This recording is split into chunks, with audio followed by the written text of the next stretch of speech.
Average pay rises have outstripped inflation for the first time in 4 years. Our economics editor, Ed Conway, is here to take us through the numbers. This is quite a significant day for this government, Ed. It is, because we've been waiting for this moment for quite some time, and this has been one of the big economic phenomena of the past few years. I mean, people have seen their wages being squeezed by inflation, and it's worth just looking. I think we have a chart that we can look at, just showing you this phenomenon. A chart? A big chart. Yeah. A big chart. But this is basically showing you what's going on, because you can see wages, earnings, that's the yellow line. You can see for most of the past few years, you know, all the way from 1998 all the way through to 2008, 2009, you were seeing wages rising at a faster rate than inflation. More or less, wages were going up about 4% a year, CPI inflation by about 2%, a little bit more than that maybe.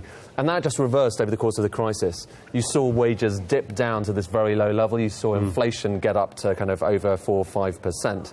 And this red area here is basically, that's people getting less well off. That is people being squeezed. And in that gap there, between sort of 2010 and 2012, the opposition's approach was to say, fine plan B, because you've not got enough growth. Exactly. And then latterly, probably around about here, the opposition have been saying, actually, there's a cost of living crisis. That's right, and I think you can tell the political story through this chart just as easily as you can the economic story, because this has been the big It's a dual-purpose issue. chart. It is. It's the everything chart. But we're what's interesting now, though, Colin, is that although we do have this kind of convergence happening now, it's not as if wages are back to that old level they were before when they were up by kind of 4%. They're still very low. It's just that inflation has come down as well. Nonetheless, we are kind of getting to that point where people will start feeling better off as time goes on. But we're not quite there yet, and there's a lot of lost ground over the course of the past few years. And just on these unemployment figures, because that's a big chunk knocked off the unemployment. It is. So unemployment down from a rate of 7.2% down to 6.9%.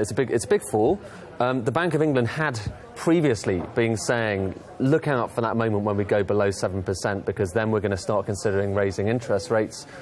Now, they have kind of, after that, gone back and said, well, even when that moment happens, we're not going to do it immediately. There are other things to bear in mind. For one thing, inflation, which is still very low at the moment. Nonetheless, it's another reminder. The economy is recovering. It takes time, and there's no kind of one moment where you realise everything is totally fine. But that is kind of where we are at the moment.